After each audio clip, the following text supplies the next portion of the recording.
이제 오시는 분들 빈자리 보시고 앉아주시면 되겠습니다.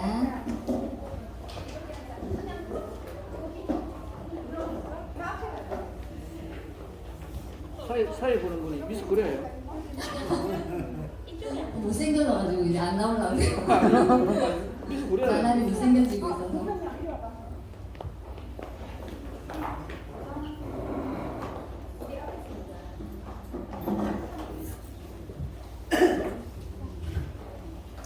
오늘 미리 말씀드린다면은 여기에 이제 작가님께서 특별하게 선물 준비를 좀 하셨더라고요. 연상 작가님께서 4가지 선물을 준비를 하셨고, 유현우 키티님께서 요트 승선권을 준비를 10장을 주셨어요. 그래서 오늘 호응이 너무 좋다거나 아니면은 눈이 반짝반짝 하시는 분들께 제가 네, 뭐 파급타기로 되진 않겠지만 제가 이렇게 알아서 이렇게 보고 있다가 중간중간에 선물을 챙겨드리도록 하겠습니다. 공정하게 해라. 이게 작가님의 그 말씀이 있으셨기 때문에 제가 가능한 공정하게 보고 진행하도록 할게요. 자, 자리에 지금 다 앉으시면은 선생님이 설치는 네, 32분이어서 정확하게 1분 뒤에 시작을 할 건데요. 첫 무대는 저희가 조금 제가 그동안에 미스김의 프로포즈 할 때도 그랬고, 그리고 전지적 미스김 시점 콘서트를 할 때도 그랬고, 한 번도 없었던 느낌으로 진행을 하려 합니다. 그래서 제가 불이 탁 꺼지면 제가 앉을 건데 그때부터 시작이니까 네, 보시면 될 것 같아요. 네. 잠시만요. 확인 한번 할게요.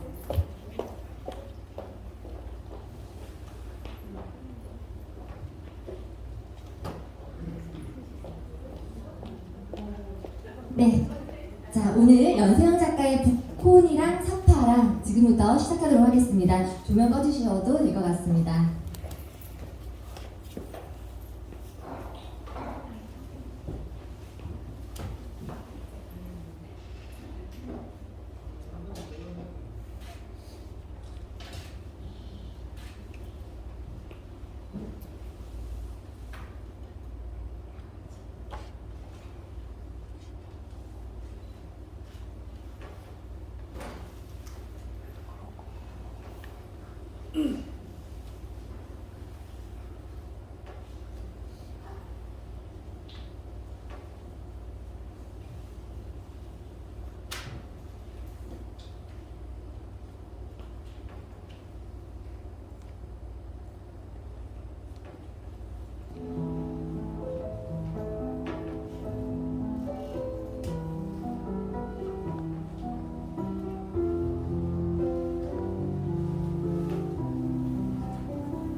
맞춤으로 보이시는지 모르겠지만 오늘 저희가 이제 역사와 관련돼 있는 거 그리고 우리 나라가 고통받았던 시간들 그리고 많은 분들이 그 전쟁이나 힘듦으로 인해서 돌아가셨던 그런 걸 추모하는 의미에서 저희가 이번에 살풀이 춤이라고 하는 진홍무를 준비를 했는데요.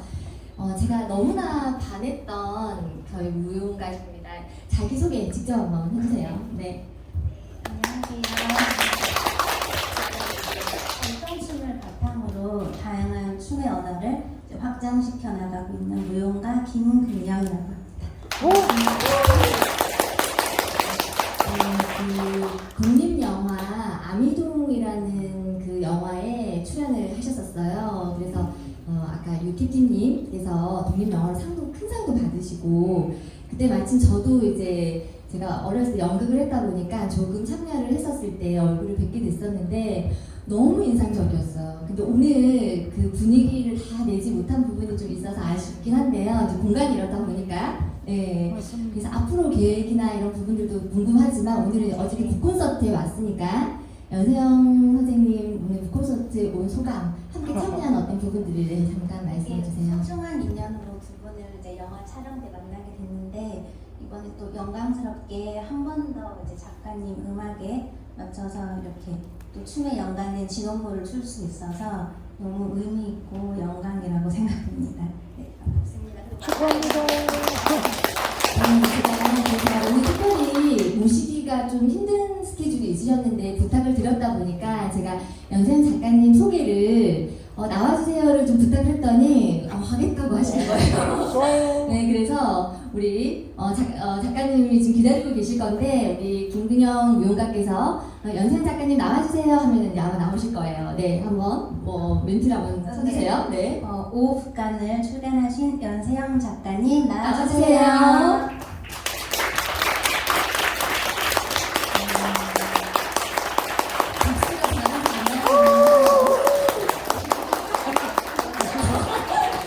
아니, 깜짝이야. 깜짝이야.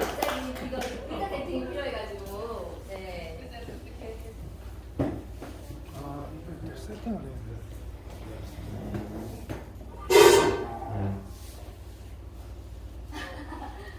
같이 혼자 드시기가 좀 힘드시면 제가 저희 실장님이 항상 이렇게 수고를 많이 하세요. 오, 감사합니다. 제가 다시 한번 그러면 나오시라고 말씀드려야지 이제 나오실 것 같아요. 의사도 준비 안 됐는데 왜 불러? 맞습니다. 네, 그렇죠. 네. 자, 이번 마이크죠? 네, 연세영 작가님 오늘 연세영 작가의 북콘이랑 사파랑 지금 기다리고 계시는데 제가 연세영 선생님 하면 여러분들께서 나와주세요 한번 해주세요. 네. 시작하겠습니다. 연세영 작가님 나와주세요.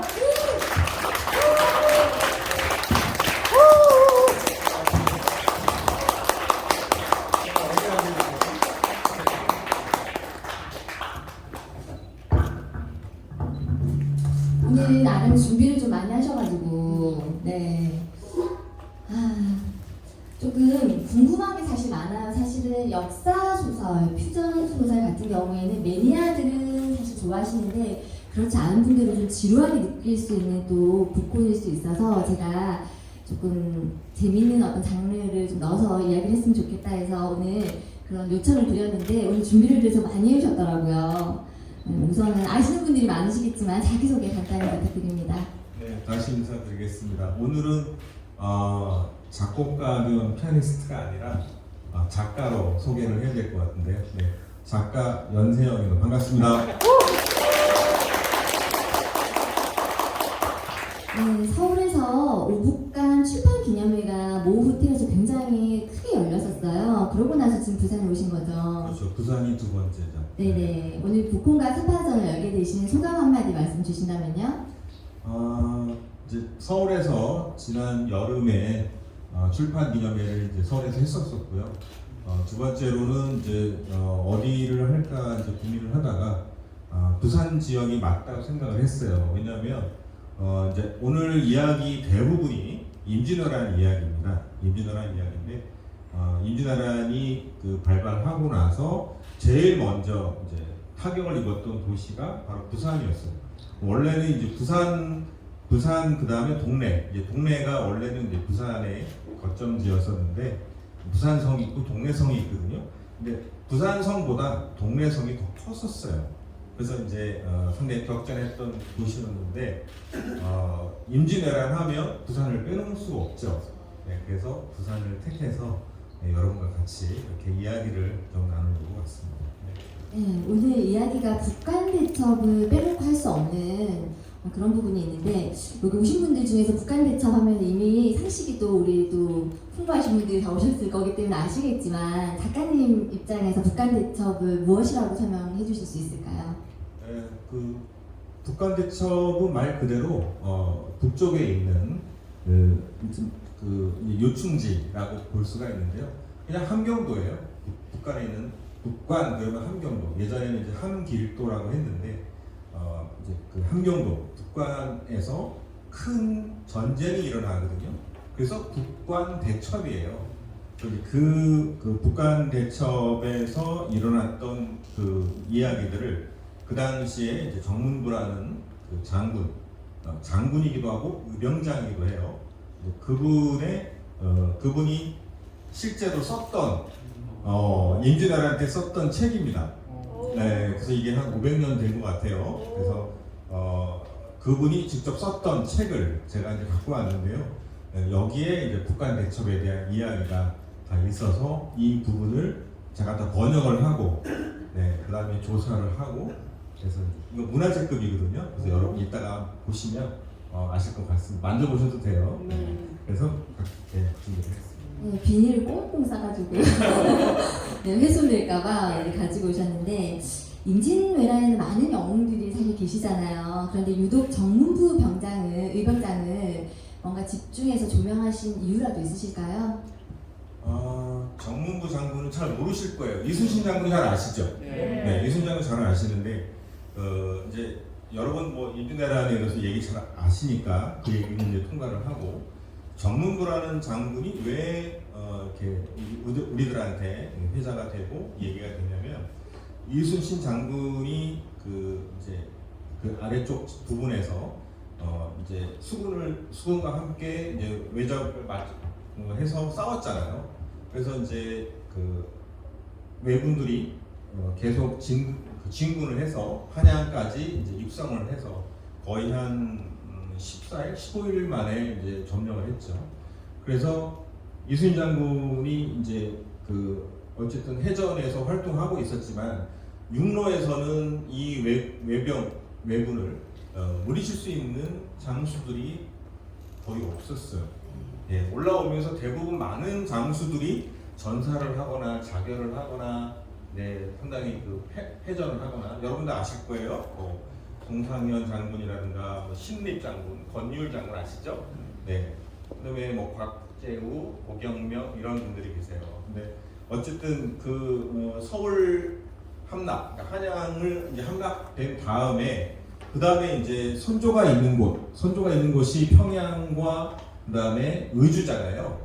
네, 거기까지 가지 못하게 만든 장군이 바로 정문부라는 장군입니다. 그리고 선조의 아들 2명이 있는데 이 아들 2명을 구출을 합니다. 대단하죠? 정말 대단한 사람이에요. 정말 뭐 영화에서만 나올 것 같은 그런 이야기인데 실제 이야기예요. 그래서 왕의 아들 2명을 전쟁을 치르는 와중에 이 정문부라는 사람이 구출을 해내고 그리고 의병 3,000명을 가지고 그 다음에 25,000명을 속된 말로 까부숩니다. 또 대단한 사람이죠. 나이가 몇 살인 줄 아세요? 28살에 다 아실 줄 알았는데. 네, 28살에 자그마치 3,000명이나 되는 그 병사들을 다 통솔을 합니다. 여러분 최근에 이제 코로나 이렇게 또 발병이 돼서 이제 고생도 많이 하셨고 요즘 또 경기도 어렵잖아요. 그런데 이 정문부라는 장군이 1년 가까이 그것도 전란에는 먹을 게 별로 없지 않습니까? 예, 먹을 것도 없고 잘 것도 없고. 근데 28살 먹은 이 남자가 사내가 3,000명이 넘는 그 의병들의 아침, 점심, 저녁, 의복 이런 것들을 다 책임을 집니다. 대단하지 않나요? 네. 네.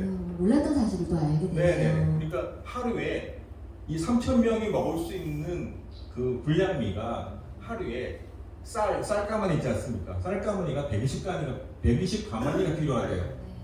근데 1년 넘게 이 사람이 도대체 어떤 요술을 부렸길래 이런 리더십을 가지고 3,000명이나 되는 의병을 이끌고 거기에다가 가토 기요마사라는 정말 이 왜군 중에서는 가장 극렬하고 가장 잔인한 사람이었어요.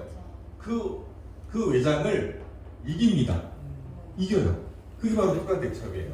그래서 근데 이런 내용을 너무 모르는 거야. 지금 우리가 지금 오늘 처음 안 네, 것처럼. 그래서 저는 여러분께 많은 걸 원치 않아요.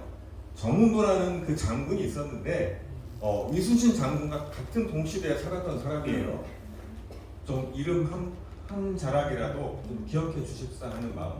맞아요. 너무 억울하실 수 있잖아. 너무 억울하잖아. 그렇죠. 그렇게 멋진. 후생들이. 그래서 북한 지역에 북한 대첩비라고 비를 세웁니다. 그렇죠. 예. 네. 이제 그 얘기 좀 뒤에 하기도 진행합시다. 하고. 네. 그래서 이제 이 정문부라는 장군을 제가 조망할 수밖에 없는 그 이유였어요. 그래서 여러분 오늘 또 송년회 느낌도 나시고 하기 때문에 오늘 뭐 역사 이야기 솔직히 힘들잖아요. 이거 다 외우기 좀 머리 힘들잖아요. 아플 수 있어요. 머리 아파요. 그러니까 이순신 장군도 있었지만 육지전에서는 정문부라는 장군이 정말 멋진 활약을 했다. 짱 먹었다. 짱 먹었다. 네, 그것만 기억해 주시면 될 거예요. 박수가 안 나오는 거예요.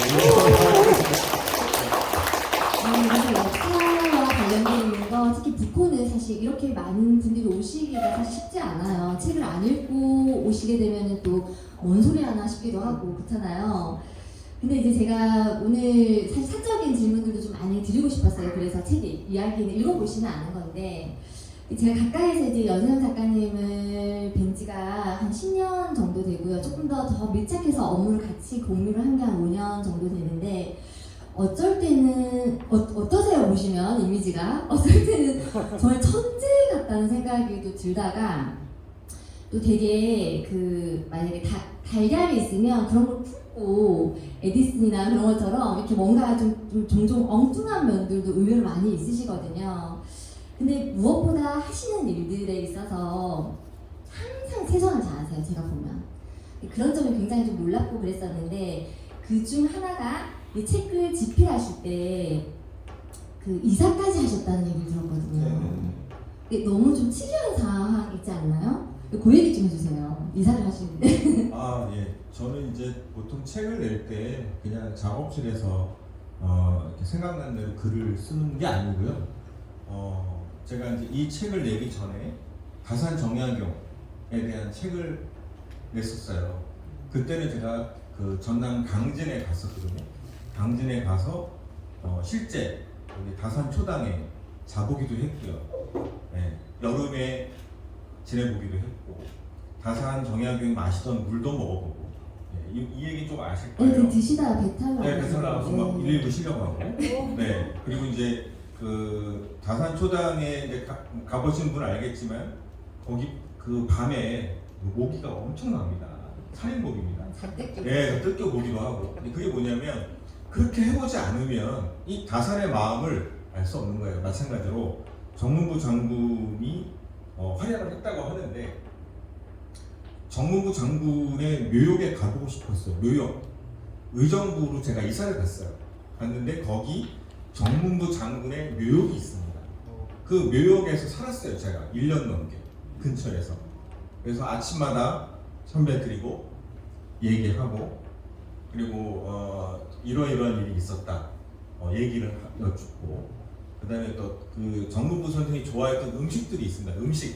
음식을 직접 만들어서 묘역에 바치고 전하고. 어떤 음식인지 한 예로. 이분이 저걸 좋아해요.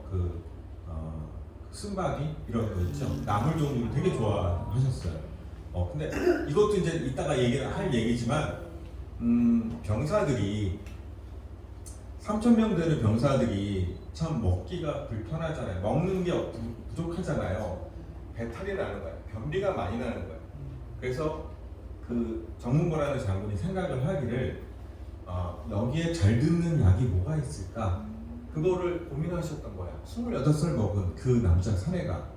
그래서 그 순박이며 그 다음에 이제 변비에 좋은 약들 300초라든가 이런 것들을 채취를 해서 실제 병사들한테 먹입니다. 그래서 그 전쟁 중에 배탈이 한 번도 난 일이 없다는 거예요. 변비도 없어지고. 네. 네. 그래서 오늘 그 이번에 선물 나오는 것 중에 이제 여기에 비밀이 숨겨져 있는데 그래요? 이제 일단 선물 받아보신 분들은 네. 제가 알 저한테 겁니다. 뭔지 안 알려주셔가지고. 그리고 이제 녹차를 좋아했대요. 대충 나오죠 선물이 네. 뭔지. 네. 그래서 이제 그렇게 해서 그런 내용이 있습니다.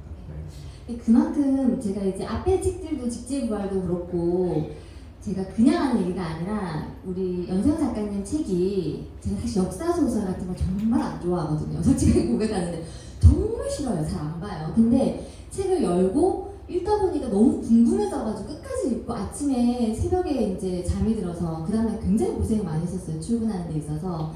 그 일반 역사 소설하고 조금 다른 느낌을 많이 담아놨어요. 그래서 좀 세련미도 있고 그리고 현대인들이 읽기에 좀 무난할 수 있도록 근본적인 역사를 변형시키지는 않았으나 그 소설의 어떤 느낌을 충분히 담아서 연출하신 그 부분들이 굉장히 탁월하다고 저는 생각이 들었습니다. 그런데 일단은 1년 가까이도 거기서 사시기도 지금 했잖아요. 지금 아직도 이사 못 하셨죠? 네, 이사 아직 보증금이 모자라서 아직 뭐 아직도 의정부에 이제 계시는 걸로 알고 있는데 네. 1년 가까이 기획을 하시고 또 아직 1년 동안 이제 또 거기 계시기도 했는데 고혈압으로 또 고생을 하시면서 이 책 집필을 하셨다고 들었어요. 네, 지금 거의 사망 직전까지 가셨어요. 네네네. 여러분 받으신 책 중에 책 뒷면에 보면 그 책값 정가가 나옵니다. 정가. 보통 이제 이 정도의 책이면 보통 한 18,000원, 19,000원 정도 되는데요. 저의 책은 25,000원이에요. 왜 이렇게 비쌀까? 제 생명수당과 붙어있는 거거든요. 그래서 좀 비싸요. 네, 비싸서. 왜냐하면 제가 여기 보면 여기 저 미스김 선생님 보이시죠? 혈압. 네. 여기 보이시죠? 네. 혈압 190 이러다가 점점점 22년 공룡이 돼 있는데 이게 이제 제가 작은 노트예요. 노트를 이제 좀 갖고 가는데 혈압이 190까지 올라가는 거예요. 글을 쓰면 그러니까 A4용지에 글을 한 반 정도를 쓰면 혈압이 190까지 올라가는 거예요. 그래서 이제 병원에 가서 진단을 받아왔는데 의사 선생님께서 그거 집필하지 말라고 그러다가 진짜 돌아가실 수 있다고 이제 200 넘으면 이제 진짜 쓰러지는 거예요. 그래서 정말 어렵게 글을 써서 상당히 애정이 있고 좀 그렇게 좀 고생스럽게 썼던 그런. 가장 어려웠던 점이 고혈압의 극복이었나요? 네네, 고혈압이 좀 힘들었어요. 예, 지금도 이제 혈압 조금 있는 상태인데 어쨌든 그래서 좀 쓰기가 어려웠지만 뭐 제가 또 제 모토가 최선을 다하자 이거기 때문에 그래서 여러분들이 지금 갖고 있는 책이 그 책이 아닌가 그런 생각이 듭니다. 네, 저는 이제 책을 보는 게 어떤 느낌이었냐면 저희가 이제 작가님들이나 아티스트들이 아까도 우리 김근영 그 선생님의 춤도 봤지만 그냥 우리는 딱 완성된 거를 보다 보니까 원래 뭐 저 정도는 하면서 우리가 막 각자의 평가들이 있잖아요. 근데 이거를 제가 아는 지인께서 직업이 또 너무 다양하세요. 그런데 퀄리티는 이 책을 점점점 내시고 있는 게 저 너무 신기했어요, 사실은. 그래서 오늘 스토리보드랑 처음에 책이 나왔을 때 어떤 초고집이라고 해서 이렇게 책이 어떻게 제작되는지 기본적으로 여러분들이 조금 그런 것들도 아시면 재밌지 않을까 해서 제가 부탁을 드렸더니 또 기차를 타고 오시면서 이렇게 또 가지고 오셨더라고요. 근데 우선은 스토리보드를 좀 저는 네. 이거를 조금 소개를 드리고 싶은 부분이 이거 들어도 될까요? 네. 네. 이렇게 붙여놨구나. 네네네. 일단은 모든 분들이 이렇게 하시지는 않나요? 그렇게 하나요? 모르죠. 어떻게 하는지는 네, 모르겠어요. 우리 연 작가님만의 방식이라고 해요. 이렇게 전지에다가 설명을 좀 해주세요. 이렇게 네. 뭐를 이렇게 잔뜩 써놓으셨는지 뭐 인물에 대한 어떤 그 캐릭터도 설정을 하셔야 될 것이고 네, 네. 머리 안 좋으면 사실 못하거든요. 그러니까 머리가 안 좋기 때문에 이렇게 하는 겁니다. 사실은. 네. 여기 잘 보시면 아시겠지만 그 극 중에 나오는 인물들의 나이를 다 적었어요. 나이.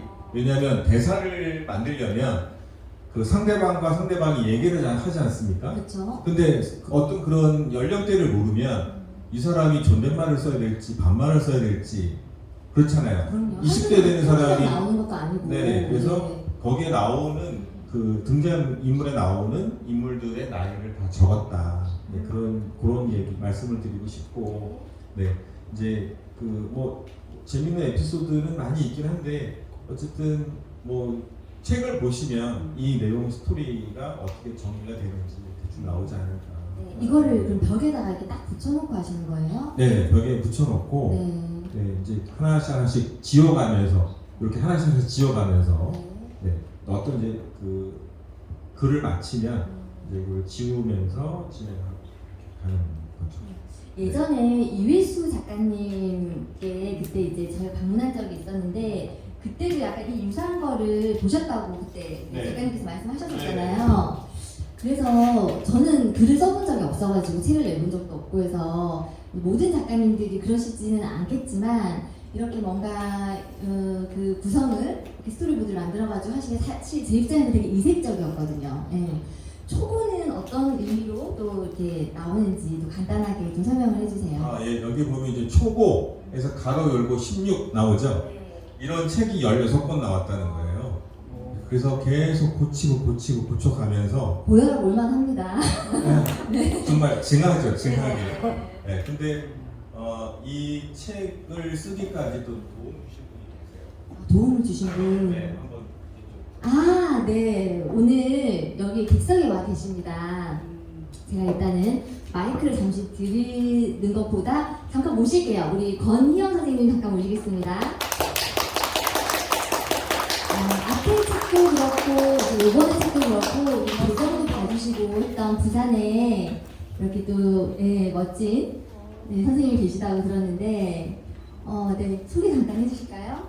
네, 안녕하세요. 권희영입니다.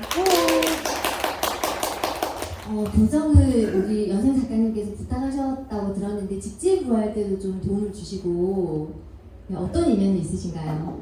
예, 좀 처음에는 이제 그 라온에서 엄마 이렇게 참석해서 겨울 연가 듣고 다른 음악 같이 들으면서 이제 알게 되었는데 책도 쓰셨다는 소리도 듣고 해서 어떤 것을 쓰셨나 해서 궁금해서 이제 직접 연락을 드려가지고 책을 이제 구매를 해서 읽어보니까 내용들이 참 좋고 제가 좋아하는 그런 저는 역사 소설을 좋아하거든요. 그러니까 제 취향에 딱 맞고 해서 봤는데 가끔 보니까 약간 이제 책이 나왔는데도 조금 오타 같은 게 있고 해가지고 오타가 네, 그래서 그 책에 참 내용이 좋은데 오타가 몇 개 나와가지고 조금 목에 티가 있더라라고 제가 작가님께 말씀을 드렸더니 그 뒤에 또 책을 쓰실 때에 조금 그 오타 교정 같은 거 좀 해줄 수 있냐고 이렇게 여쭤보시길래 확실히 잘 모르긴 하지만 같이 이렇게 그 작가님의 이제 그 글을 보고 또 이렇게 뭐 특별히 도움은 안 되겠지만 좀 이렇게 할 수 있다는 그런 게 제가 너무 영광이라고 이렇게 말씀을 드렸더니 연락을 주셔서 굉장히 좀 그런 사연을 하셨군요. 되게 찐팬이세요, 부산에서. 제가 SNS에서 뵙고 신고 신청할까 말까 되게 사실 좀 카리스마가 넘치셔가지고 되게 어려웠거든요. 제가 오늘 뵀으니까 친구 신청하도록 하겠습니다. 네, 오늘 그래도 교정까지 봐주셔서 우리 연생 작가님께서 굉장히 의미가 있으실 것 같은데 책을 읽은 소감 간단하게 말씀 주시고 다음 이어가도록 하겠습니다. 저는 이제 다른 사람의 책을 지금까지 읽을 때는 그냥 좀 가볍게 생각하고 책 내용만 이렇게 그냥 읽고 그렇게 생각했었는데 실제 이제 연 작가님의 책을 읽고 또 이게 교정을 하고 이렇게 보니까 책을 한 권 만드는데 너무너무 이제 준비 에너지가 과정이 많이 든다. 준비 과정이 너무 힘들겠구나. 이렇게 교정하는데도 이렇게 시간도 걸리고 이렇게 하는데 실제로 그 구성을 만들고 뭐 이렇게 여러 가지 이게 책 한 권을 완성하기 위해서는 얼마나 힘드실까 하는 그런 생각이 들고, 특히 또 우리 연 작가님은 이제 책뿐 아니라 뭐 음악이라든지 미술 또 시 뭐 서예까지 너무 다방면으로 천재성을 발휘하고 이러시기에 제가 항상 존경하고 또 있습니다. 네, 오늘 감사합니다. 그래서 오늘 한번 이렇게 모시고 소감 좀 들어보고 싶었어요. 예, 고맙습니다.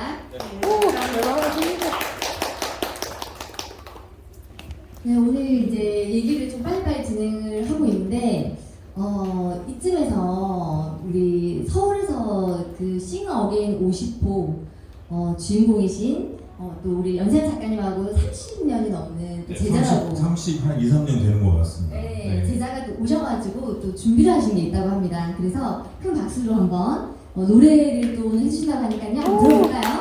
네.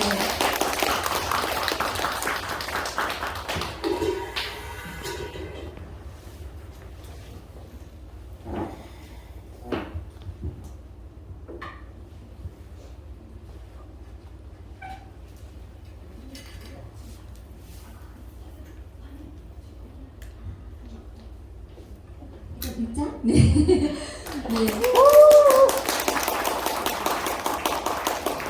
인사 먼저 좀 해주실까요?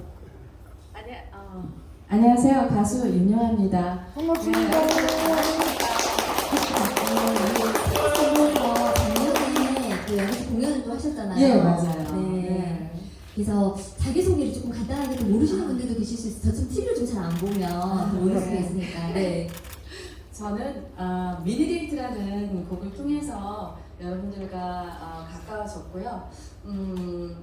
최근에 이제는 JTBC의 싱어게인이라는 프로에서 또 다시 재조명됐고, 그리고 최근에는 또 금년에 또 이제 복면가왕이라는 프로에 또 MBC 그 프로에 나와서 또 여러분들과 더 친숙해졌고, 또 우리 연세영 선생님 제가 제자예요. 32년 된 제자고요. 그래서 선생님 작품을 또 올해 또 8월 말에 또 제가 새 음원을 또 내면서 또 우리 연 선생님과는 또 돈독한 그런 또 여제자로 이렇게 여러분들과 더욱더 성큼 가까워지고자 이 자리에 나왔습니다. 오늘 제가 바로 노래 요청을 드렸더니 하실 얘기가 있다고. 그러니까요. 그죠? 그래서 안 돼요 해가지고 지금 말씀을 먼저 여쭙게 됐는데 어떤 얘기실까요? 저는 지금 콘서트잖아요. 그래서 이거에 어울리게 제가 이만큼 준비해 왔어요. 오늘. 그래서 음악도 음악이지만 저는 오늘은 북콘서트에 맞게 그렇게 제가 준비를 해서 이걸 같이 나누고자 해서, 그런데 괜찮으시다면 같이 나누는 시간 주세요. 저한테 말씀이 없었던 거라서 이제 앉아도 될 것 같아요. 네, 이게 어느 게 더 나을까요? 쓰는 게 나을까요? 안 쓰는 게 나을까요? 여러분들. 네, 일단은 편하게. 네네. 저 마이크 어떤 걸로 쓸까요? 이걸 주시면 어떤 얘기를 이렇게 하고 싶으셔가지고. 저는 선생님의 네. 행보가 정말 예술 행보가 대단하시잖아요. 근데 그 중에서도 저는 선생님 문학에 대해서 진짜 너무 열렬한 팬이에요. 그래서 저는 이 자리를 진짜 너무 기쁜 마음으로 왔어요. 그래서 선생님 많은 작품들이 있잖아요. 그거를 오국간이 오늘 주제이기도 하지만 그래도 연 선생님의 문학에 대해서 우리가 좀 한 번쯤은 더 힐링을 갖고자 하는 게 더 좋은 시간이 될 것 같다는 생각이 들었어요. 그래서 제가 선생님 작품 중에서 제 마음에 와닿고, 그리고 여러분들도 같이 이 시간 공감하면 좋겠다라고 생각하는 글들을 제가 이렇게 추려서 가져왔습니다. 괜찮을까요? 네. 시간 할애가 길지 않아가지고 포인트 되는 아이들을 위주로 그래요? 네, 해주시면 그래요? 좋겠습니다. 네. 그럼 제가 여러분들 제가 할게요. 여러분들 이게 뭔 얘기인가 한번 보세요. 손을 닦을 때마다 비누가 자꾸 손에서 달아난다. 손 씻고 열심히 살아보려는데 자꾸만 미끄러뜨리려는 무리가 있다. 쉬쉬거리며 수돗물까지 합세한다. 그래서 청결하다 자부하는 너희의 학문이 1초라도 깨끗할까 보냐. 걸리기만 해라. 요리조리 빠져나가다가 잡히기만 해봐라. 뭐에 대한 것 같아요, 여러분들? 어? 맞아요. 잠깐 비누하신 분 누구세요? 아 선물. 네, 이렇게 선물 안 되면 누구를 드리겠어요? 자, 맞습니다. 네 지금 맨 위에 있는 선물 저는 뭔지 모릅니다. 와. 자 선물 드리겠습니다. 어디 계세요? 요즘은 비누의 경고라는 쉬었어요. 굉장히 진짜 어떤 이런 생각을 할 수 있냐고요. 또 하나, 여러분들 선물 나갑니다. 정신 똑바로 차리셔야 돼요. 닭으로선 죽는 것도 일이구나. 초복에서 말복살이 한여름의 닭들은 통 크게 생명수당을 포기한다. 삶과 죽음이란 이 땅에서 오래된 릴레이. 누구도 멈출 수 없는 일. 엉덩이 속으로 찹쌀을 구겨넣고 마늘과 인삼을 구겨넣고 두 다리 우물을 투신하는 뽀얀 강가에서 사람들아 건강해야 돼. 목 잘려도 덕담으로 생을 마감하는 뱃소리 들려온다. 이 제목 삼계탕. 삼계탕 아니에요. 삼계탕은 땡입니다. 땡입니다. 어떤 거요? 복날 아니에요. 비슷한 내용은 그런데요. 제가 그냥 할게요. 건강한 유언이래요. 이게 저는 선생님을 이렇게 대할 때마다 진짜 기가 막혀요. 그래서 헛웃음이 먼저 나와요. 선생님 작품을 딱 대할 때마다. 또 하나 낼게요.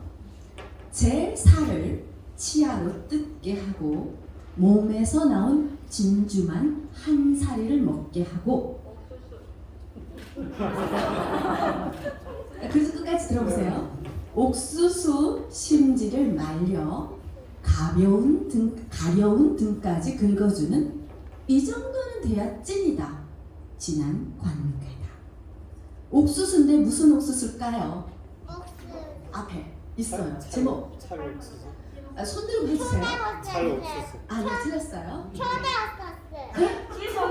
초당옥수수? 초당옥수수를 어떻게 알아요, 우리 친구가? 와 대박. 와. 우리 선물 반드시 드려야 되지 않나요? 그래도 그래도 안 돼요, 안 돼요. 맞추지 않았기 때문에. 그러면 네. 일단 옥수수인데 여기 있습니다. 찰옥수수 말고요. 찐옥수수. 어느 분이요? 우리 선생님 찐옥수수 했던 선생님. 손 들으세요. 선생님. 네. 권희영 선생님. 권영 선생님. 네. 네. 금방 전에 나오셨죠. 네. 저희가 이거 안 보여요. 네. 앞에 객석에. 안 나와요. 네, 안 보여가지고. 네. 이런 생각을 어떻게 하냐고요. 또 한 번 해볼게요. 이거 선물 나가야 되는데. 그래요. 공평하게. 까칠하지만 열일한다. 내 인생 하루로 살아왔다만 그대는 살면서 찌든 기름에 대항해 온몸을 던진 적 있는가? 덤벼본 적 있는가? 닦아보고 말아라. 뽀드득 뽀드득 외쳐보고 말아라. 어떤 시일까요? 어떤 시일까요? 손 드신 분? 설거지랑 비슷해요. 설거지 할 때 쓰는 거예요. 설거지요. 우리 미숙이님. 네. 우리 유미님 뭐? 유미님? 틀렸어요. 왜 붙이냐고요? 맞았어요. 수세미. 그냥 수세미. 수세미. 네. 아까 새로운 거 받아주셨는데 오늘 너무 못하네요. 선생님들은 진짜 이 생각할 수 없는 그런 것들이 많아요. 하나 재미있는 거 시간이 또 길지 않으니까 그래서 하나는 마지막으로 정말 마지막으로. 많은데 네. 이걸 어떻게 생각했을까? 이건 제가 퀴즈가 아니고요. 그냥 할게요. 제목이 신도림 신내림이에요. 신도림 신내림. 무속 관련 시 한 편 짓다가 내릴역을 지나치고 말았다. 신도림역을 내리려는데 다음 정착할 곳은 신내림. 신내림역으로 들린다.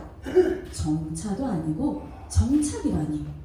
7호선으로 갈아탄 뒤 총신대역 안에 있는 화장실에 가서 가는 귀를 팍팍 씻었다.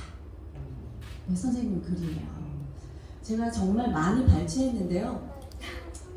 다 너무 시간 관계상 네, 다할 수 아니 근데 없어서. 너무 놀라운 게 이거 지금 여기 서울에서 오셨는데 순서를 1, 2, 3, 4 써가지고 출력을 해서 가지고 오셨거든요. 진짜 너무 놀랐습니다. 저 지금 깜짝 놀랐어요. 아니, 저는 정말 선생님 글을 너무 좋아해서 지금 이 자리를 제가 정말 기쁜 마음에 달려왔다니까요. 그래서 시간 관계상 이제 진짜 네. 마지막이어야 그래서 되는데요. 예, 이제 그 오복간에 대해서 이제 얘기를 할게요. 제가 선생님과는 지금 32년 됐고, 그리고 제가 출판식 할 때 그 스위스 그랜드 호텔에서 출판식을 가졌고, 그리고 완판된 기념으로 종로에서 또 자리를 마련했어요. 그때도 갔었고요. 오늘 또 오복간 또 이렇게 복 콘서트에 같이 또 이렇게 제가 이 자리에서 함께 이 글을 나눈다는 것도 너무 영광스럽고 감사하고 기쁩니다. 하나 궁금한 게요. 30년이라고 하면 32년 됐죠. 네, 그때 몇 살이셨을까요?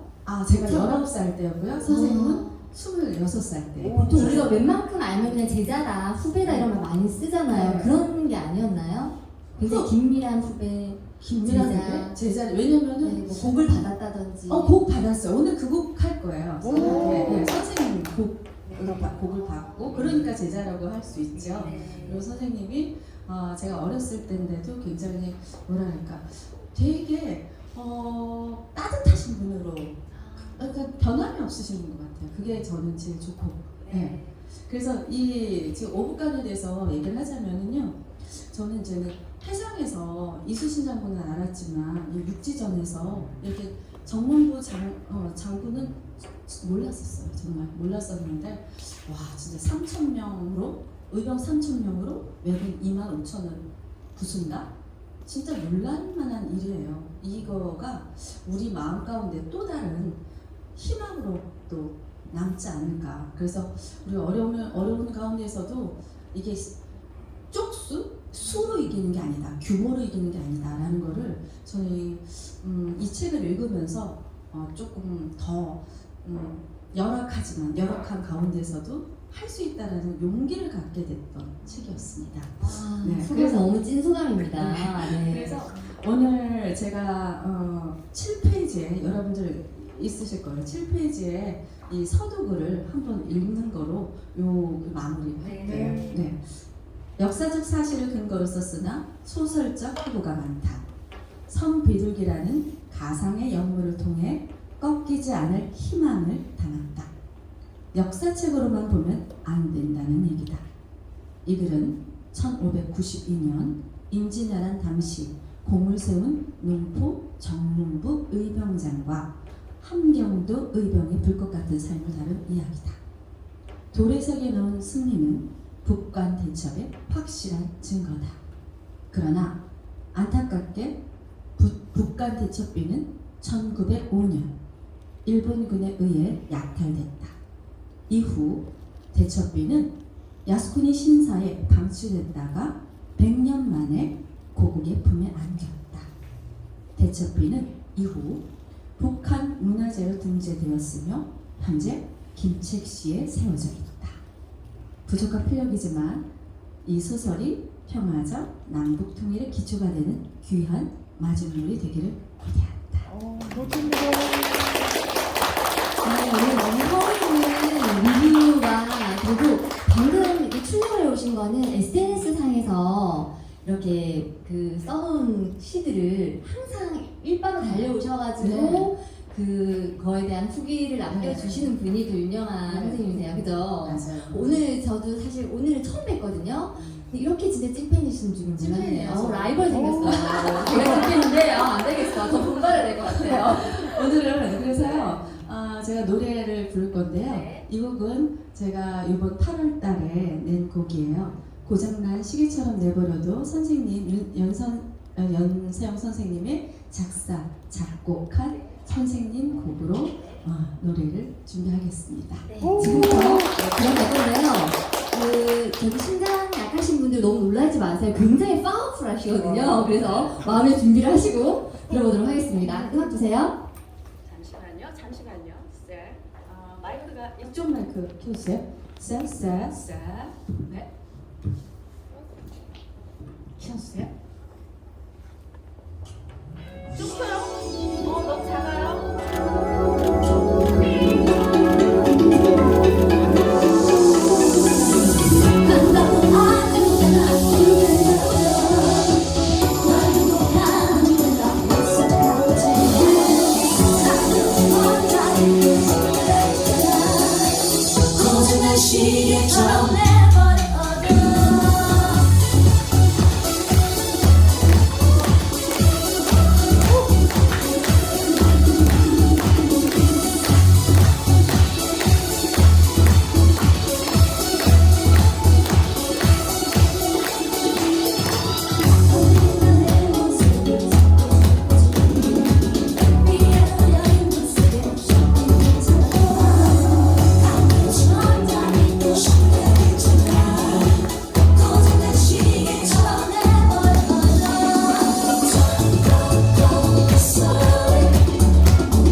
에너자이즈 모습. 제가 심장 조심하시라는 이야기를 왜 드렸는지 아실 겁니다.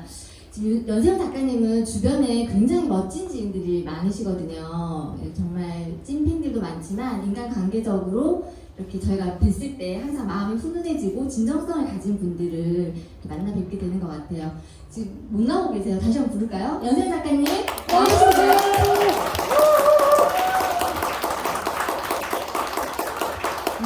너무 대단한 제자를 주셔가지고 열정이 가득하죠? 네. 네, 너무 좋은 무대였어요. 네, 근데 진짜 제가 좀 분발해야 될 것 같습니다. 제가 너무 그 팬심이 커가지고 깜짝 놀랐습니다. 네. 오늘 그래서 시간이 조금 많이 또 지체가 되기도 하고 열정적인 무대도 보여주고 여러분 괜찮으시죠? 네. 오후가는 어쨌든 이제 이야기를 조금 더 이어나가자면은 역사적 그 근거를 바탕으로 썼지만 또 소설의 어떤 허구적인 부분들도 많이 넣으셨는데요. 거기에서 선비둘기라는 가상의 영물을 통해서 꺾이지 않는 희망을 담았다라고 아까도 우리 대장님께서 읽어주셨는데 작가적 시선에서 어떤 희망인지 되게 궁금했습니다. 이제 그 선비둘기라는 부분은 이제 영물로 제가 책정을 하긴 했는데 실제로 있는 새입니다. 그 이제 이름만 틀릴 뿐이죠. 그래서 이제 일본에서 전쟁을 준비하고 있다라는 거를 소설에 좀 녹여보고 싶었어요. 근데 그거를 알릴 방법이 없잖아요. 그래서 일본에서 묘양산까지 가는 새를 찾아봤어요. 새, 일본 새. 근데 있더라고요. 그 새가 있더라고요. 네, 그래서 이제 그 새가 묘양산까지 와서 이제 죽는데 거기 그 스님들이 이제 이 죽은 새를 조사를 해 보니까 몸속에서 화약 성분과 그런 것들이 발견이 된 거예요. 그래서 일본에서 지금 전쟁을 준비하고 있구나. 그래서 그 내용을 이제 알게 되는 그런 이제 이게 되는 거죠. 그럼 희망의 어떤 새를 선비둘기로 이렇게 설정을 하신 거예요? 왜냐면 그 준비를 하지 않았다면 더 큰 피해를 입을 수 있었거든요. 그래서 이제 뭐 10만 양병설 이런 얘기도 나오고, 그다음에 이제 그 여기 나오는 서산대사 같은 경우도 이제 그런 것들을 캐치하고, 유성룡이라는 여러분 아시죠? 징비록에 있는 그 유성룡이라는 분한테 얘기를 하게 됩니다. 네, 그래서 이제 선조한테 가게 되고, 그래서 이제 전쟁을 준비하기는 했습니다만 좀 발발되는 그런 건데, 어쨌든 이제 결과론적으로 봤을 때는 어쨌든 일본 왜군이 철군을 하고 토요토미 히데요시가 이제 사망하게 되면서 철군을 하게 되고 임진왜란은 어쨌든 종식이 되는 이제 그런 과정을 되는 거죠. 네. 이번에 그 북한 대첩에 대해서도 방금 말씀 주셨고 북한 대첩비에 대해서도 설명을 주셨는데 이제 100만 년 만에 고국의 품에 안겼다라는 거를 아마 우리가 검색을 해보면 아마 아실 수 있을 건데요. 근데 북한 대첩비의 환수의 의의가 남북 통일과 또 연관이 되어 있다라고 하고 있는 구절을 봤어요. 거기에 대해서 조금 설명을 해주세요. 네, 이제 그 아까도 잠깐 윤영아 씨가 얘기를 하셨지만 이 북한 대첩, 그러니까 우리가 그 이겼던 내용을 어디에 적어놔야 될 거 아니에요. 책으로 적어놓긴 했는데 이거는 너무 오래되면 상하고 사라질 수 있지만 이거를 실제로 돌에다 새겨 넣어야 되겠다. 그래서 이제 함경도 그 주민들이 돈을 모아서 그 당시에 그래서 이제 비석을 세우게 됩니다. 돌 비석. 비석을 세워서 함경도 지역에 세워놨어요. 이 비석 내용이 뭐냐면 우리 조선 사람이 일본 왜군을 이겼다 이 내용이에요. 그 내용이야. 근데 그런 돌 비석이 없으면 거짓말할 수도 있다고 생각할 수 있잖아요. 근데 실제로 돌 비석이 새겨 넣은 거였거든요. 그래서 새겨 넣었었는데 1905년도에 왜군이 그걸 보고 그걸 캐간 거예요. 돌 비석을 캐갔어요. 그래서 그 비석이 어디가 있었냐면 야스쿠니 신사에 방치가 돼 있었던 거예요. 그거를 그 내용을 이제 그 조수왕이라는 그 학자가 알게 되고 제 그 책 서문에 나옵니다. 서두에 나오는데 그래서 그 내용이 알려지게 되면서 이제 그 대한흥학보라는 책, 그러니까 대학생들이 보는 무슨 대자보 같은 거예요. 네, 그런 거에다 적어서 내용이 알려지게 되고 그게 이제 세월이 흐르면서 초산 스님이라는 지금 이제 거의 95세 가까이 되셨어요. 근데 그분도 이제 제가 알게 됐고 여러분 책자에 보면은 글씨 있죠? 오북관. 그 초산 스님이 쓰신 거예요. 근데 이 초산 스님이 표지에 있는 오북관. 네. 그 글씨를 직접 쓰셨는데 그 초산 스님이 야스쿠니 신사에 그 방치되어 있던 비석을 갖고 오셨어요. 100년 만에. 여기 박수 나와야 돼요. 100년 만에. 근데 그 초산 스님이 천황, 일왕이죠. 일왕과 친구의 관계래요. 친구 관계여서 이거 너희네들 필요 없는 거지 않느냐. 니네들 진 사실을 적어놨는데 그걸 왜 야스쿠니 신사에 주냐. 관리하기도 힘들고 하니까 우리한테 달라. 근데 그게 100년이 걸린 거예요. 100년. 그래서 이제 돌 비석을 이제 환수해가지고 와서 이제 한국에 도착을 했어요. 도착을 했는데 많은 사람들이 국회의원들이나 이런 사람 있을 거 아니에요. 그렇죠. 그분들이 이제 이 비석을 뭐 고궁박물관이나 국립박물관이나 이런 데다 두자 그러신 거예요. 근데 이제 초선 스님께서 그때 당시로는 뭐 아주 상당히 격한 XX를 하시면서 그 테이블에 있는 재떨이를 집어 던졌답니다. 네. 이게 원래 북한 지역에 있었던 함경도 지방에 세워놨던 건데 그거를 왜 한국 이 땅에다 둬야 되느냐, 북한에 둬야 된다. 그래서 그 비석이 원래 있던 곳 함경도, 그 함경도가 김책시에 있는 거예요. 네. 김책시. 북한 네, 함경도. 북한에 비석을 다시 세워놓게 되는 거죠. 그러니까 북한 입장에서는 얼마나 큰 경사겠어요. 그렇죠. 자기네들이 100년 만에 잃어버렸던 네. 비석을 다시 세워놓게 되는. 그래서 이제 남북 관계가 좋아지게 되고 또 실제로 거기 탐방도 가고 취재도 가고 했었어요. 그래가지고 이제 지금도 북한에 세워져 있고, 네. 그래서 북한 쪽에서는 지금 문화재로 등재가 되어 있어서 정말 우리 민족 입장에서는 아주 뜻깊은 역사의 사실이 된 거죠. 그때가 노무현 대통령 정권 때라고 알고 맞습니다. 있습니다. 네. 그래서 좀 자세한 것들은 또 찾아보시면 지금 주신 내용들이 또 토대로 초사를 또 재밌게 보시지 않을까 싶습니다. 초산 스님 얘기가 잠깐 나와서요. 시간이 지금 이제 얼마 남지 않았지만 좀 간단하게 여쭤보고 싶은 게 연세영 작가님하고 개인적인 친분도 또 있으시다고 들었거든요. 어떤 인연이신가요? 초산 스님이 이제 어쨌든 제가 이제 책을 내겠다고 맨 처음에 원고를 가지고 갔었어요. 그랬더니 집어 던지시더라고. 집어 던지시더라고. 이렇게 쓰면 안 된다. 내용이 너무 좀 빈약하니까 조금 더 글을 더 탄탄하게 해서 다시 와라. 작가님이 들고 가셨는데 던지신 거예요? 네. 그래서 이제 소위 말해서 빠꾸를 당한 거죠. 근데 제가 자존심이 얼마나 상하겠어요. 이렇게 나올 수밖에 없는 거예요. 다시 쓰고. 그래서 이제 거의 이제 이런 책으로 한 16권 정도를 써서 이제 가져갔더니 그때 두 손을 잡아주시면서 내가 이 책 제호를 직접 써줄 테니까 이 책을 잘 발간을 해서 많은 사람들이 읽힐 수 있도록 해달라. 그래서 이제 그 초산 스님 계시는 사찰이 있어요. 초산 정사라고. 거기에 이제 감나무가 있어요. 감을 따 주시면서 직접 저한테 주시면서 이거 먹고 힘내라고. 그래서 이제 여러분이 지금 읽고 있는 책이 그 책입니다. 네. 책은 쓰셨던 에피소드가 사실 더 많이 있는데 제가 이제 조금씩 줄여서 가기 위해서 몇 가지 남아있는 질문들만 모아서 드리려고 하는데요.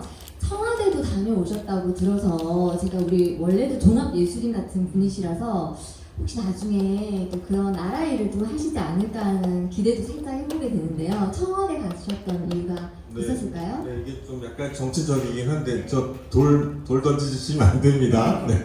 네. 어쨌든 이 소설에 청와대를 들어가서 이제 그 남북 관계를 좋게 하는 그 내용이 나오는데 집에서 정말 이거 글을 쓰자니까 글이 안 나오는 거예요. 그래서 이제 문정부 시절이에요. 네, 그래서 청와대를 들어갔어요. 가가지고 이제 이런저런 얘기 나누고 나중에 이제 출판 기념회 때도 이제 거기 뭐 관계자분들 오시고 수석 대변인도 오시고 하셨는데 그래서 이제 많은 도움을 주셨어요. 실제로 저는 이제 정치 쪽에는 별로 관심이 없어서 근데 어쨌든 책을 내게 있어서 그 청와대에 들어갔다 오는 장면이 저는 너무너무 필요했던 거예요. 근데 거기를 들어가지 않고서는 알 수가 없잖아요. 네. 그래서 이제 한 가지 팁을 드리면 청와대 다녀오신 분 계실지 모르지만 아무나 갈 수 있습니까? 아무나 못 가죠. 아무나 못 가고 어쨌든 신분 다 털리고 핸드폰 이런 거 못 찍고 못 갖고 들어가고 다 이렇게 보관하는 곳에 해놓고 그 다음에 직접 들어가는 게 아니라 사람이 나옵니다. 나와서 이제 데리고 들어가는 이런 형식인데 아무튼 저한테는 아주 큰 경험이었고 그랬었습니다.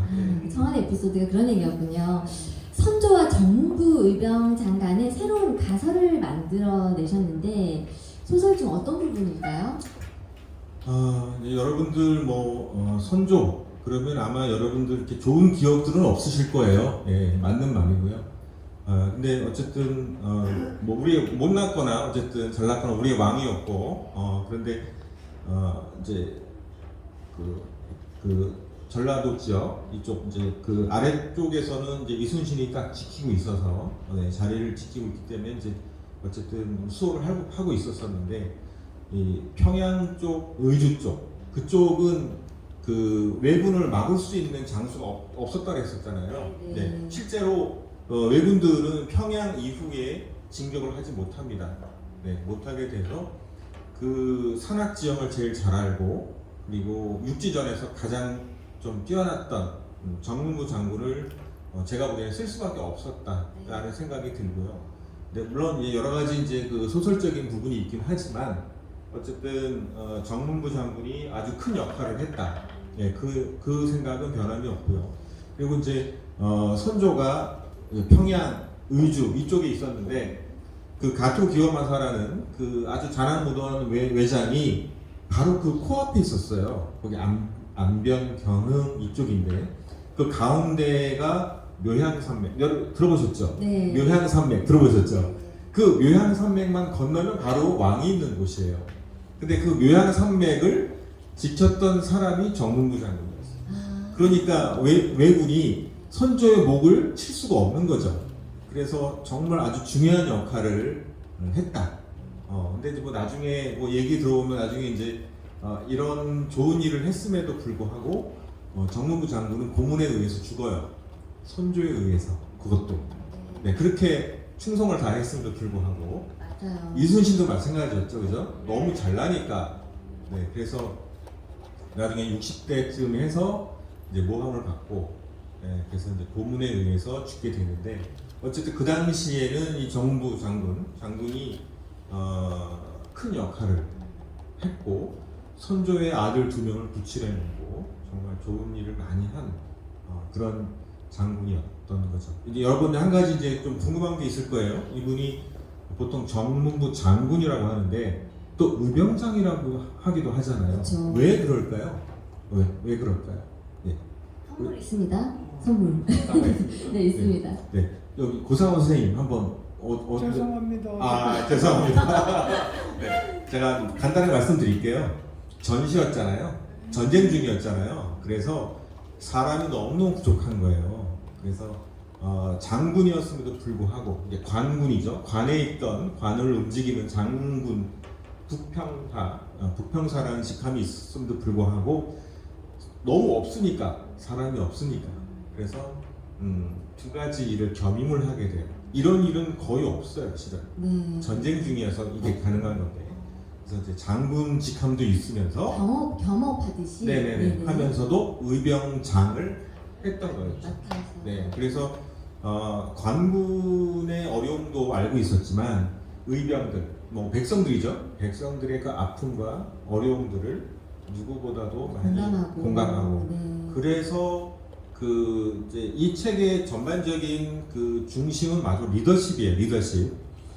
그래서 거기에 있던 함경도에 있던 많은 백성들이 정문부라는 사람을 따르고 이렇게 좀 높이고 그런 것들이 있지 않았을까 그런 생각을 해봅니다. 우리 작가님은 한국의 레오나르도 다빈치라는 애칭을 또 우리 팬들한테 갖고 계신 분인데요. 이제 피아니스트이자 작곡가이고 그러신데 또 전공은 미술을 하셨어요, 그죠? 그런데도 또 소설도 내시고 이번에 책에 서파가 또 우리 작가님께서 다 그리신 거라고?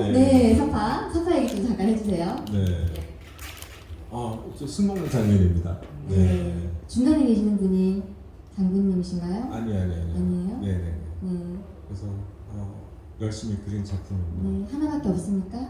이렇게 있고, 네, 넘어가네요. 네, 선조도 네. 있고 이렇게 이제 하명을 받는. 네. 이거 좀 야한 장면이에요. 네, 요거 있습니다. 요거 있습니다. 네, 네, 15분. 네, 아주 좀 야한 있습니다. 장면이에요. 네. 그래서 이제 이렇게 어쨌든 여기 오늘 그 감독님도 오시고 교수님도 오셨지만 그 영화에 따른 또 스토리보드도 있잖아요. 그렇죠. 네, 그래서 이제 사파를 직접 그려보면 어떨까. 그래서 이제 소설에다가 사파를 얹어서 직접. 근데 거의 작가가 사파를 그리는 경우는 없거든요. 그렇죠. 네, 흔치 그래서 않죠. 조금 이제 이해를 돕기 위해서. 네. 네, 그래서 오늘 이제 마치시고 밖에 나가시면 사파 원본이 있으니까 한번 더 보시면 좋을 것 같습니다.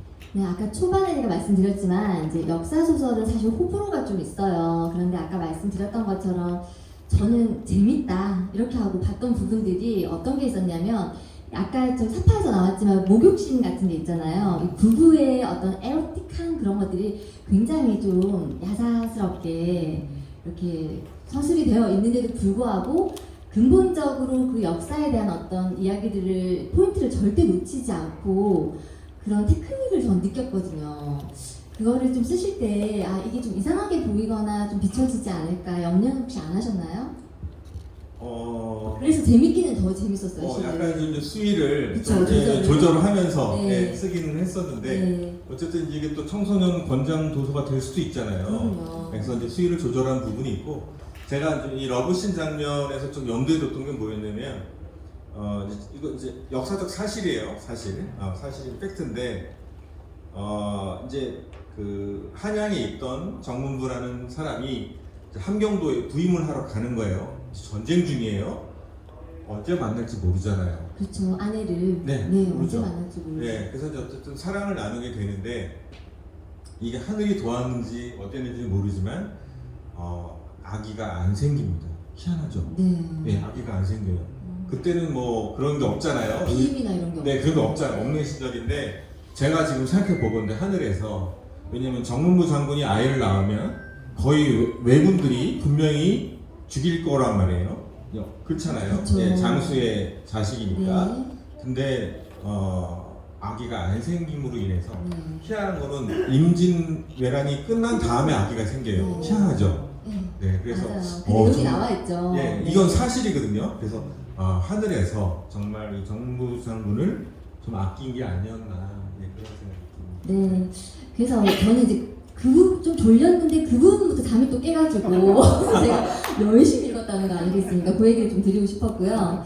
자, 임진왜란 같은 경우에는 병사들이 많이 돌아가셨어요. 그래서 오늘 특별하게 저희가 오프닝 때 김근영 무용가를 초대하셨는데 어떤 의미를 담으셨는지 우리 작가님 생각을 조금 곁들이고 싶네요. 네, 이제 여러분 뭐 이제 임진왜란 다 아시겠지만 그 당시 그 사망자, 그 다음에 전몰자 또 뭐 행방불명 된 사람들 다 포함해서 한 100만이 넘는다고 해요. 100만. 그리고 지금도 그 일본에 가면 귀무돔, 코무돔이 있습니다. 네. 이게 이제 한 20만 명 정도 되는데 귀만 모아놓는 귀와 코. 네. 네, 맨 처음에는 코무돔이었어요. 코. 근데 일본 정부에서 그 당시 개수별로 돈을 줬답니다. 그래서 귀를 자를 수밖에 없었던 거예요. 코는 하나잖아요. 근데 귀를 2개 자르면 3개 값을 주는 거예요. 근데 그 인원이 20만 명이 넘는다는 거예요. 근데 걔네들이 말하는 게 20만 명이고 실제로는 더 많았을 거다. 정말 잔인한 일이죠. 근데 중요한 건 성인뿐만이 아니고 아이들까지도 다 잘랐다는 거예요. 일부러 죽여서. 그러니까 얼마나 잔한 무도했을까요? 예. 이거를 잘라내기 위해서 사람을 죽인 거야. 근데 뭐 아녀자부터 해서 아이들, 네, 뭐 성인 남녀는 말할 것도 없고. 그래서 정말 우리가 잊지 말아야 될 부분이 아닌가 그런 생각이 들고요. 예, 우리가 이제 절대로 지면 안 되죠. 오늘 일본인 관계자가 사실 오실 뻔 하지 않았습니까? 안 오신 것 같아요. 다행스럽습니다. 다행스럽다 않아서 사실 걱정을 사실 했는데 이 자리에 오시지 않았지만 한 분 그래도 서울에서 먼 길 오신 분 잠깐 소개를 좀 작가님이 해주시면 좋겠어요. 네네. 오늘 서울에서 멀리 오신 분이 계세요. 여러분은 이제 부산에 계시니까, 근데 2030 부산 엑스포 회장님이신데요. 오붓관에서 관심도 많으시고 오늘 또 이렇게 책도 사주시고 또 관심도 많으시고 문화예술 사업에도 많으셔서 앞으로 또 저에 대한 관심도 많이 가지시겠다고 얘기해 주셨는데 일어나셔서 인사만 네, 하는 네. 걸로. 김흥영 회장님. 네. 감사합니다. 그리고 저희가 이제 그 작가님하고 시간을 이렇게 공연 진행을 할 때마다 거의 빠짐없이 왔었던, 이거는 대본에 없습니다. 대본은 좀 많이 놀라서요. 지금 암투병 중인 팬이 또 오셨어요. 우리 한비 선영님. 네, 고맙습니다. 네, 일어나서 인사해 주시면 좋겠습니다. 네, 지금 너무 힘드시네. 이렇게 와주셔서 너무 감사합니다. 네, 이제 거의 진짜 질문 2개밖에 안 남았어요. 이제 마무리를 해야 되는데, 오붓관 관련 소설은 이렇게 잘 짜였다는 평이 의외로, 그러니까 우리 작가님이 이게 전업이 아니심에도 불구하고 그런 평이 많았던 걸로 알고 있어요. 그렇죠. 그래서 영화나 드라마로 이어갈 수 있는 가능성들에 대해서도 계속 얘기가 제기되고 있는데, 정말 본격적으로 좀 이어가실 생각은 없으신지. 네, 저도 정말 그 애정을 가지고 이 책을 만들었어요. 여러분 아까 이제 보여드렸던 이 책, 네, 이게 이제 500년 전의 책인데 제가 이걸 번역을 하면 항상 잠이 들었어요. 왜 잠이 들었는지는 모르겠어요. 근데 이 고서적을 읽을 때는 항상 여기에 그 바이러스가 있습니다. 먼지가 많습니다. 네. 예, 책벌레도 있고. 네. 근데 이 책을 읽을 수밖에 없어요. 그냥 번역을 해야 되니까. 근데 이 책을 읽으면 항상 잠이 들었어요.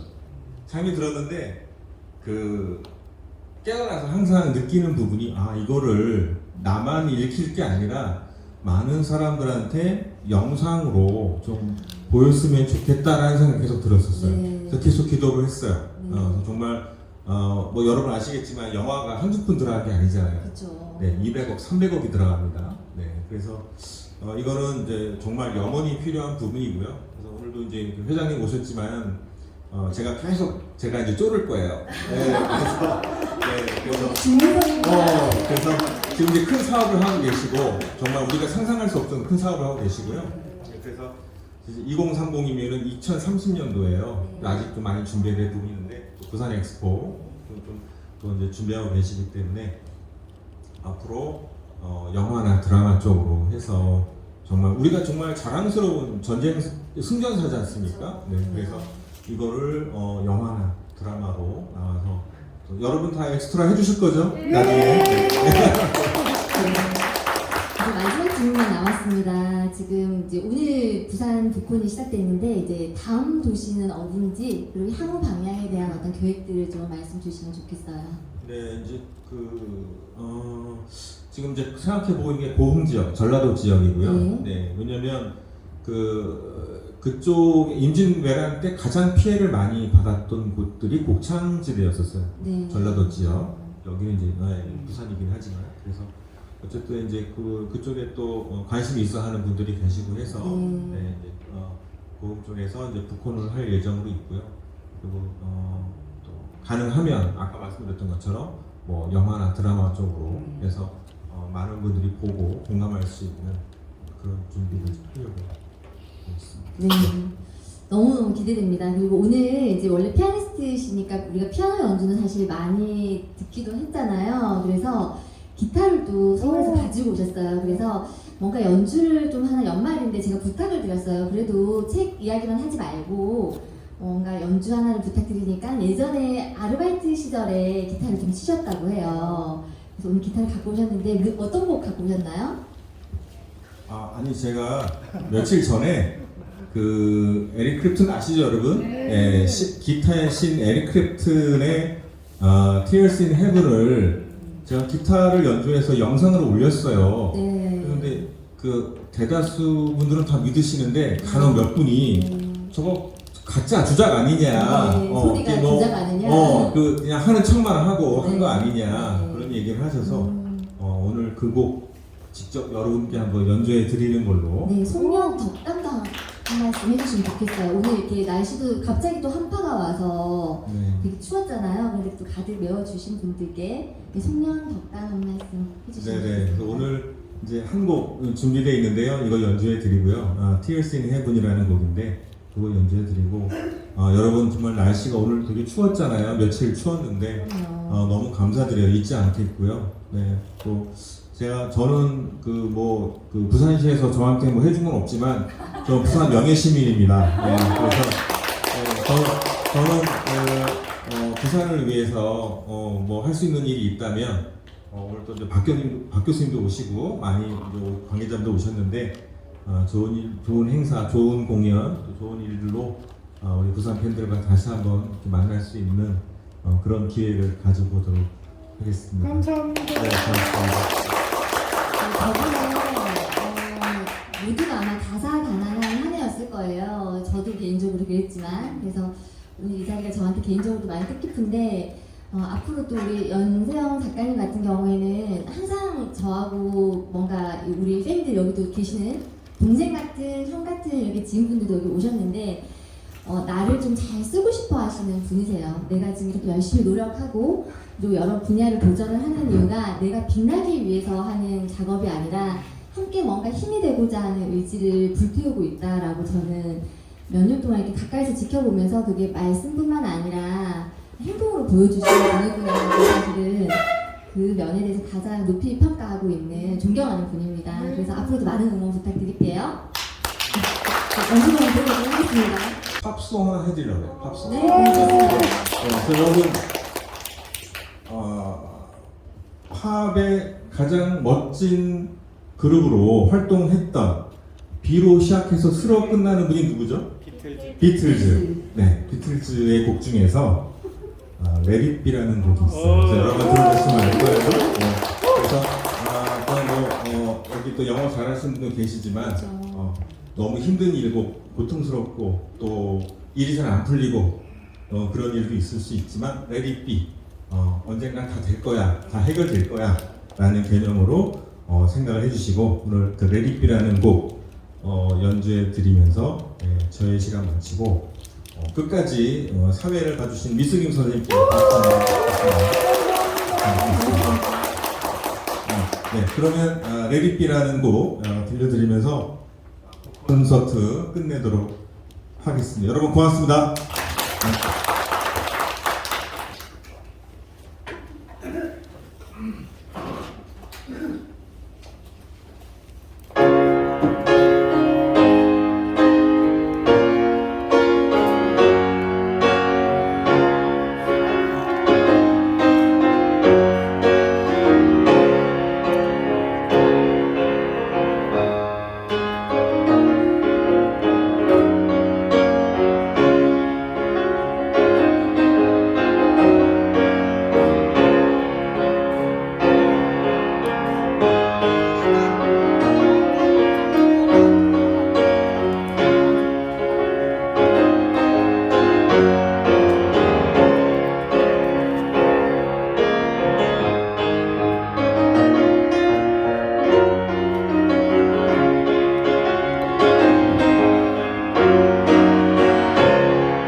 밖에서 원하시면 또 가능할 것 같고요.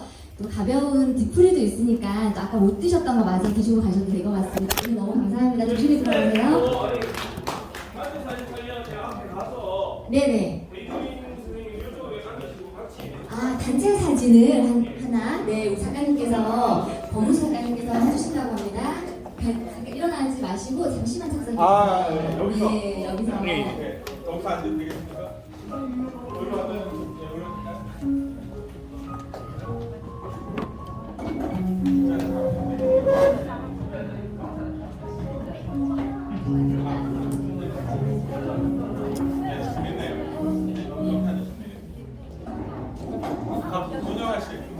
여기 이것도 불닭 불에 물을 다 켜주세요. 불닭 등에 켰는데 요 중간에 이거 중간에 라인. 오케이.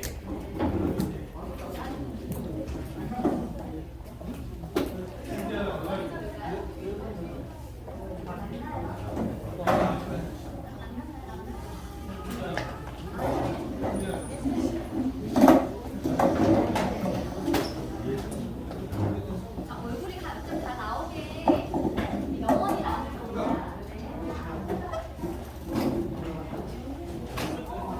죄송한데